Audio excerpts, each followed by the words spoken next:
সঠিক বলেছেন। সঠিক মানে আংশিক সঠিক, আংশিক এলোমেলো আছে। আংশিক সঠিক হলো যে প্রশ্ন উত্তর পর্বের এটা একটা প্রিভিলেজ সকল সংসদের। কিন্তু মাননীয় স্পিকার, আপনি জানেন আমাদের মাননীয় বিরোধী দলীয় নেতা তিনি প্রপোজ করেছেন যে আমরা যেন 50 ঘন্টা আলোচনা করি রাষ্ট্রপতির ভাষণের পরে। তা এখন আপনি শুনতে পান না, আমার কথা শুনতে পাচ্ছেন নাকি মাননীয়? তো 50 ঘন্টা আলোচনা করলে 50 ঘন্টা আলোচনা করার মধ্যে এ যাবৎ আমাদের সব মিলিয়ে 12 ঘন্টা আলোচনা হয়েছে। কাজে বাকি সময়টা আলোচনা যদি আমরা করতে চাই, মাননীয় সদস্যবৃন্দ আলোচনা করবেন, মাননীয় বিরোধী দলীয় নেতার মূল্যবান বক্তব্য রাখবেন এবং মাননীয় সংসদ নেতা মূল্যবান বক্তব্য রাখবেন এবং অন্যান্য মন্ত্রীবর্গ বক্তব্য রাখবেন। সেই সব মিলিয়ে আমি হিসেব করে দেখি যে কোনোভাবেই আমরা যদি 30 তারিখে সংসদ শেষ করি তাহলে এই সময়ের মধ্যে সময় কভার করা যায় না। সেই কারণেই প্রশ্নোত্তর টেবিল করা হয়। কিন্তু এটা যদি মাননীয় সদস্যবৃন্দ চান যে আর রাত 10টার মধ্যে চলুক, তাহলে আমরা সংসদের এই প্রশ্নোত্তর টেবিল করতে চাই না। আমরা নিজেরাই অ্যাকাউন্টেবল, এটা গভর্নমেন্টের যে অ্যাকাউন্টেবল এবং সেটা আমরা নিশ্চিত করবেন সেটা আমরা চাই, আমরা আন্তরিকভাবেই চাই। কিন্তু এই সমস্যার কারণে আমরা এটা করতে পারছি না বলে আমরা দুঃখিত। যদি বলেন আপনার মাননীয় সদস্যবৃন্দ একমত হয় যে আমরা রাত 10টা পর্যন্ত চালাবো, তাহলে আমরা 2 ঘন্টা সময় পেলে এখানে আমাদের ভাইজান আমার কথা বলার সুযোগ দেন ভাই। আচ্ছা, তো সুতরাং সেটা তখন এটা করা যেতে পারে। Please allow Chief Whip to talk. Please, other member of this house. আচ্ছা, এগুলো allow করেন Chief Whip সাহেবকে। মাননীয় স্পিকার, এই ধান মানতে শিবের গীত মাননীয় সদস্য আর একটা বিষয় উত্থাপন করেছেন। মাননীয় চিফ হুইপ, আমি এখানে খুব হিসেবে বলেছি যে 2-3টা টিভির কথা বলা হয়েছে আর একটা 2টা হাঙ্গারের অর্ডার দিয়েছি, সবাইকে দাওয়াত করেছিলাম। এই বিষয়ে একটা কার্টুনের আকারে কোনো এক ব্যক্তিকে গ্রেপ্তার করা হয়েছে। মাননীয় স্পিকার, আমি জানি এটা উঠতে পারে সংসদে, এই জন্য আমি ফাইল নিয়ে এসেছি আর এটা আমার টেলিফোন আছে।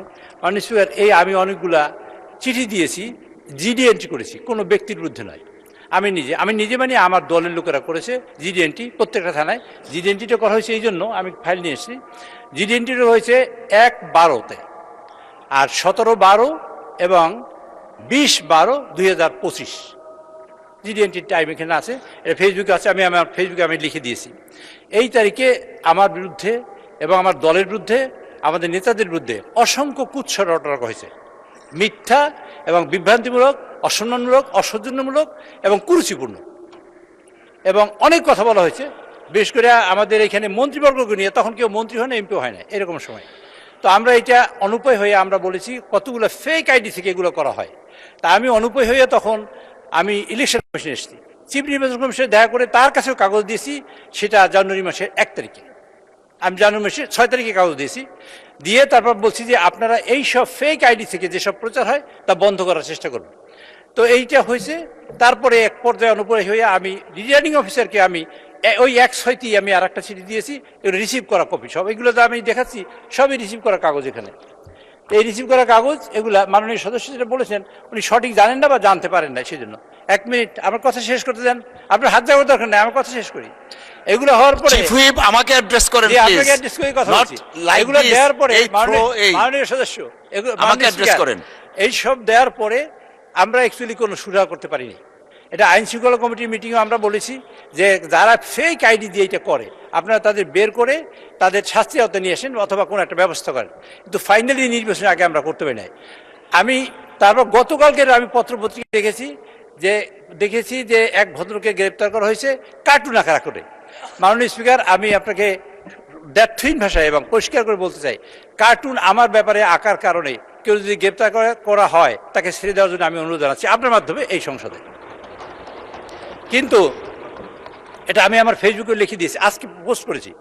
কিন্তু ওই ভদ্রলোক এখন পর্যন্ত আমরা জানি না এইসব সাইবার কার্যক্রমের সাথে জড়িত কিনা, এখন পর্যন্ত আমি জানি না, আর কেউ জানতে পারে। সুতরাং ওই ভদ্রলোক যদি সাইবার কার্যক্রমে জড়িত থাকে এবং এই লোকটা সেইটাই যদি ওই লোকই হয় যে লোকটা আমি চিনি এবং সেই লোকটাই যদি এই কার্যক্রমে জড়িত হয়, তা আমি মনে করি আমাদের সকলের স্বার্থে, এটা বিরোধী দল হোক আর সরকারি দল হোক, যে একজন মানুষের মানহানি করা, একজন মানুষের কুৎসা রটনা করা, কুরুচিপূর্ণ কোনো বক্তব্য রাখা যায় না। তো এর মধ্যে দেখা হয়েছে মাননীয় স্পিকার, একটা সাইবারের ইনফরমেশন কালেকশন করে আমরা দেখেছি বিভিন্ন পদ্ধতিতে। এই কালকে থেকে জানার পর থেকে আমরা কালেকশন করেছি, তাদের দেখেছি এক ভদ্রলোক, এই হাসান নামে তার ভদ্রলোক, তিনি অনেক কিছু কার্যক্রমের সাথে জড়িত, ম্যান পাওয়ারের সাথে জড়িত, মানুষ এক্সপোর্টের সাথে জড়িত। ভাই আমার কথা শেষ করতে দেন কাইন্ডলি। আচ্ছা, এবং ইয়ের সাথে মানি লন্ডারিং সাথে জড়িত এরকম অনেক ইনফরমেশন এখানে আছে। এটাও কতখানি সঠিক তা আমি জানি না। কাজে আমার বক্তব্য হলো, এই ভদ্রলোকই যদি সেই ভদ্রলোক হয় যিনি এই সাইবার কার্যক্রমের সাথে জড়িত, তা আমি মনে করি তার এইটা গভীরভাবে খতিয়ে দেখা উচিত সরকারের, এবং এটা পর্যালোচনা করা উচিত এটা সঠিক কিনা। যদি সঠিক হয় আমি মনে করি সেটা আইনের আওতায় আনা উচিত। যদি সঠিক না হয় তার ব্যাপারে তার ব্যাপারে আমার কোনো অভিযোগ নেই। ধন্যবাদ মাননীয় চিফ হুইপ। মাননীয় স্পিকার, আরেকটু কথা শেষ করতে চাই। ওই ফেক আইডিগুলোর থেকে মাননীয় প্রধানমন্ত্রী মানে সহধর্মিণী, তার কন্যা, মাননীয় চিফ হুইপ, আমাদের তো নামাজের সময় হয়ে গেছে, একটু বসেন। হয়েছে তো, এই সকলের মধ্যে কুরুচিপূর্ণ কথা হয়েছে। যদি ওই লোকটাই সেই লোকটাই হয় তাহলে আমি মনে করি মাননীয় স্পিকার এগুলা গভীরভাবে খতিয়ে দেখা দরকার, সরকারের স্বার্থে, বিরোধী দলের স্বার্থেও।